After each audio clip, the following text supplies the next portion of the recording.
Chief of the Los Angeles City Fire Department, Christian Krowley. Thank you for talking to us today. And we're just going to get straight to the nitty-gritty because there's been so much talk.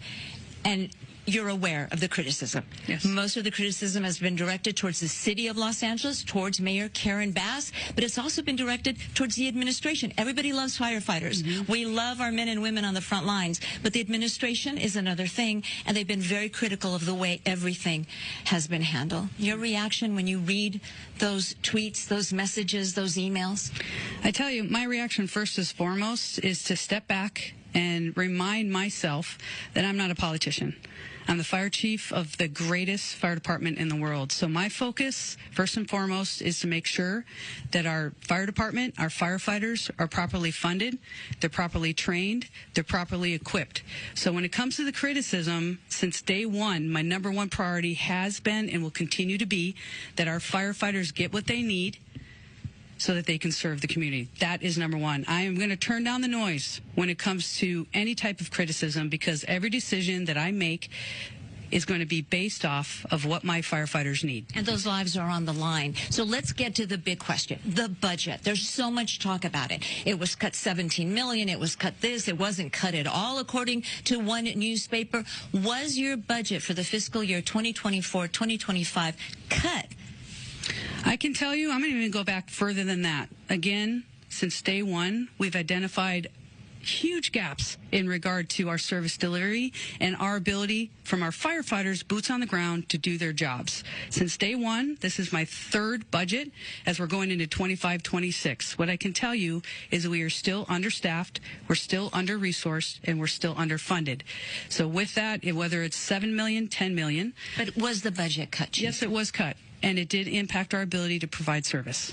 Let's talk about that memo. You sent a memo, a scathing memo, to the Board of Fire Commissioners where you expressed your concern that you were not going to be able to do your job. Your firefighters would not be able to respond adequately to a major emergency like a wildfire, like what we're seeing right now. Right. So understanding where our services gaps are, number one, is understanding where our firefighters need in regard to their equipment. Now, let's focus back on what our people need, and what they need to be is properly funded and equipped.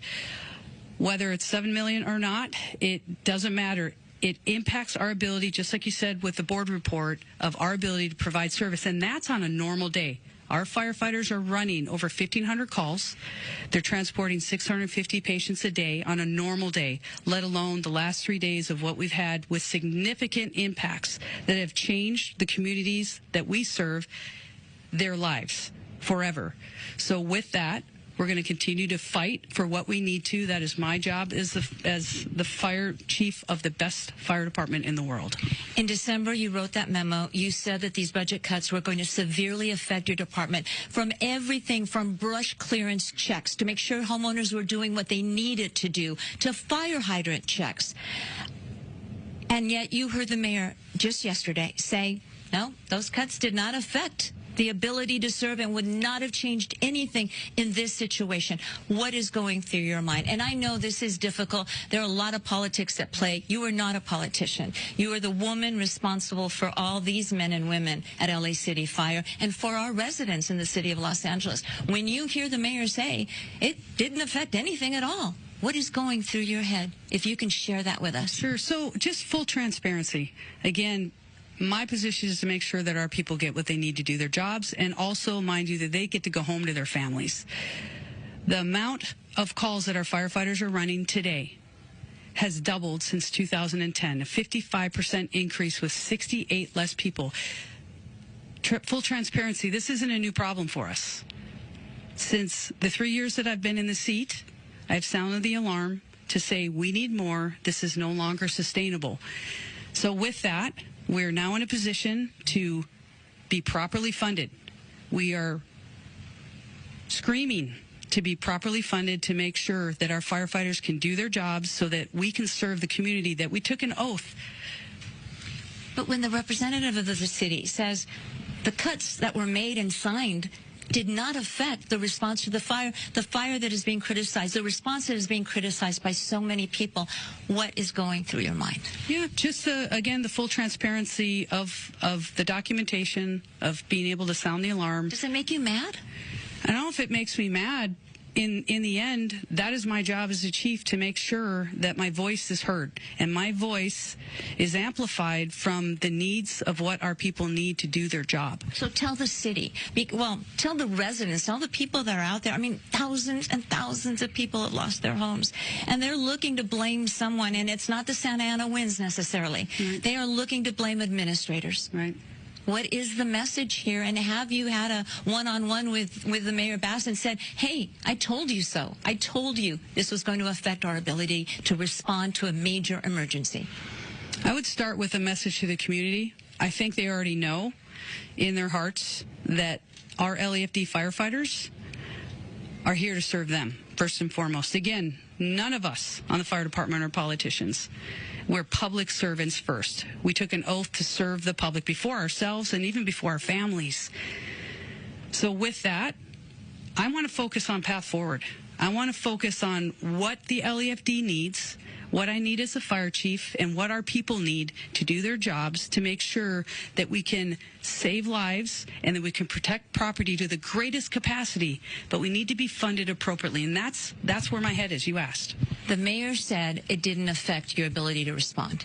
Did it affect LA City Fire's ability to respond, starting with the Palisade fire and then this domino effect of fires, including the Archer fire that we're seeing happen right now in Granada Hills? Yeah, I think obviously any budget cut is going to impact our ability to provide service. That's at this point, that is a ground truth in regard to our ability. If there's a budget cut, we had to pull from somewhere else. What does that mean? That doesn't get done. There's delays. So in the end, again, I'm going to focus on getting us what we need from this particular catastrophe and disaster and how much it's impacted the communities that we love. I got to go after the things that will help our firefighters, keep them safe, and make sure that if and when this ever happens again, that we're properly funded and that we have the ability to do our jobs and keep people safe. What is your message to city administrators, starting with Mayor Bass? My message is the fire department needs to be properly funded. And it's not. It's not at this point, and we've got the justification. We know where our gaps in service are. We know we need 62 new fire stations. We need to double the size of our firefighters. The growth of this city since 1960 has doubled, and we have less fire stations. Let's repeat that, because those numbers are a little jarring. You know, 20 years ago, you had more fire stations than you had now? We had 112 fire stations. Now we have 106. And since 2010, we've had an increase, doubled our call volume, which is firefighters responding to calls, 55% increase with 68 less firefighters. So the city funding is not keeping up with the city's needs in real time? No, and that's what our firefighters need. Okay. I'm going to ask you again. I'm going to continue pressing you on this. In your mind, what were you thinking when you hear all those city leaders say, it didn't affect, everything was great, it's unprecedented and la la la. And yes, the Santa Ana winds are unprecedented. We don't have them in January. We all know that.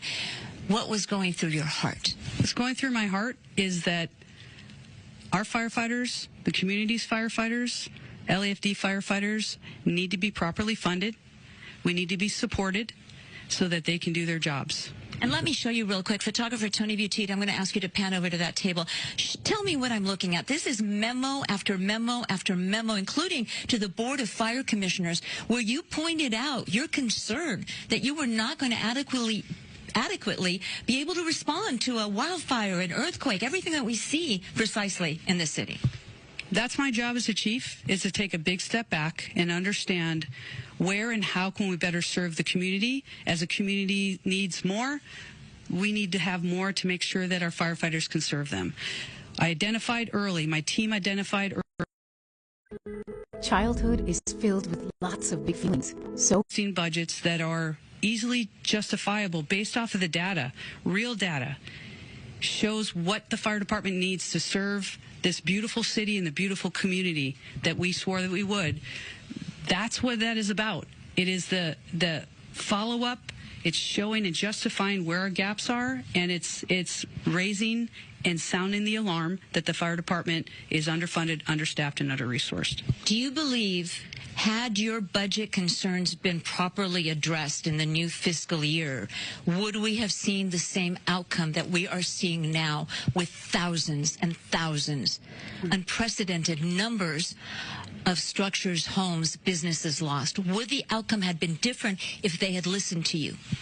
I do believe if we would have set ourselves up appropriately over the past 3 years, we would have been in a better position of what had happened here in the city where we lost homes and we lost lives. That has to be very emotional for you. This is your job, but this has to be emotional. This is more than a job to us. This is who we are. This is our duty.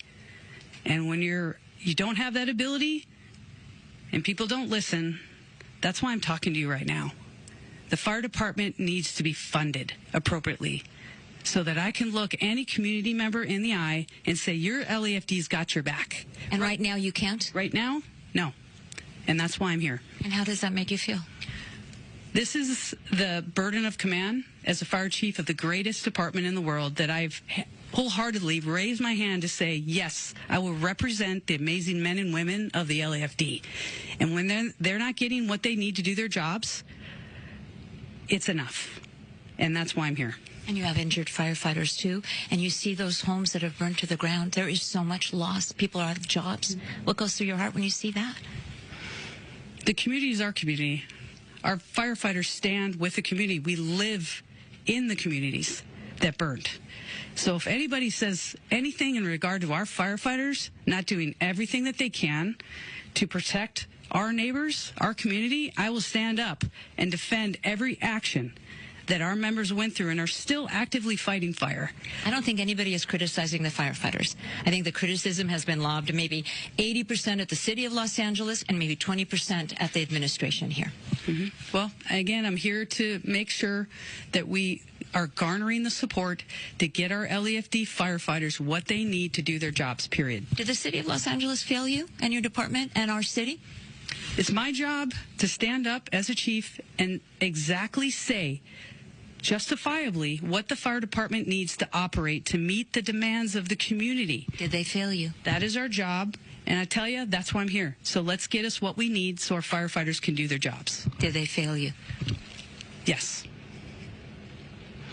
Chief Christian Krowley, I believe the anchors wanted to ask a question back yes, there, had some comments. We do, Gigi. If you could please ask her regarding the Times article that came out that the Santa Ynez Reservoir was closed to repairs and it was empty. 117 million gallons of water could have been used in this fight. The question is about the Santa Ynez Reservoir being empty. There's been a lot of questions about that. Sure. So my stance on this is when a firefighter comes up to a hydrant, we expect there's going to be water. We don't control the water supply. Our firefighters are there to protect lives and property and to make sure that we're properly trained and equipped. That's my position on this. So if there's no water, I don't know how the water gets to the hydrants. Please defer that to DWP or whomever controls that part. But I can tell you the resiliency of our firefighters, if there's no water, they're going to go find water. They're going to figure out a way to do the best they can with what they've got in a very dynamic situation. And I know you expressed concerns that those DWP hydrants would not be inspected thoroughly because of the budget cuts. That is something to discuss, and we're going to look into that in regard to how we can ensure there's going to be water when we need it. But in the end, I'm going to defer that to DWP and whomever else controls the supply. I can guarantee you that when our firefighters showed up on that day with what they had, they did absolutely everything they could do to rescue and to save people's lives and property.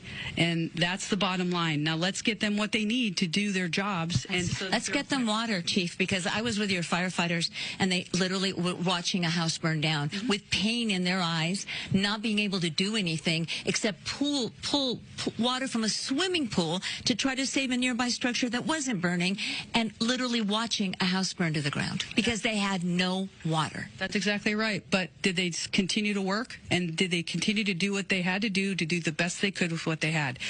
Yes.